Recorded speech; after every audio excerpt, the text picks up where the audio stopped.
မင်္ဂလာပါရှင်ကျိုးစိုးမြန်မာ channel မှာကြိုဆိုပါရစေတင်ဆက်ပေးခြင်းတဲ့အကြောင်းအရာလေးကတော့အရှင်ရှိပါခေါ်အရှင်တီဝပဋ္ဌာန်းဆက်များအကြောင်းပဲဖြစ်ပါတယ်လူတွေဟာဘဝဖုံဖုံအလုံးစုံမှာကျင်လည်ကြတာဖြစ်လို့ပဋ္ဌာန်းဆက်ဆိုတာလည်းရှိပါတယ်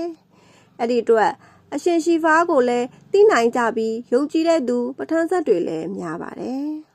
အရှင်ရှိပါဆိုတာခြေလေးချောင်းတတဝါတွေရဲ့စစ်ခင်နှစ်သက်မှုရရှိသူလည်းဖြစ်ပြီးမွေတွေရဲ့အရှင်သခင်ထိန်းချောင်းသူလည်းဖြစ်ပါတယ်အစိတ်များစွာကိုလည်းပိုင်နိုင်တဲ့သူပါယုံကြည်တဲ့သူပဋ္ဌာန်းဆက်တွေကိုလည်းအရှင်ရှိပါကအစင်မပြတ်စောက်ရှောက်ပါတယ်အိမ်မက်ပေးရတော်၎င်းစိတ်အာယုံ၌ထင်မှတ်ရတော်၎င်းစောက်ရှောက်မှုများပြုလုပ်ပါတယ်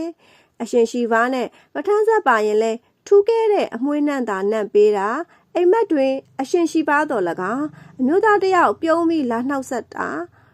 ကုညီတာနဲ့ဖះเจ้าများမြင်မက်တာတွေဖြစ်ရပါလိမ့်မယ်။နောက်ဆက်သူအားလုံးကိုကျေးဇူးတင်ပါတယ်ရှင်။အားလုံးစိတ်ချမ်းသာခြင်းကိုယ်ကြံပါခြင်းနဲ့ပြည့်စုံပါစေ။ဘုဒ္ဓရရစရာများကိုအဆက်မပြတ်တင်ဆက်မှာဖြစ်တဲ့အတွက် channel ကို subscribe လုပ်ခဲ့ပေးဖို့တောင်းဆိုပါရစေ။ notification လည်းနှိပ်ပေးဖို့တောင်းဆိုပါရစေ။ကျေးဇူးတင်ပါတယ်ရှင်။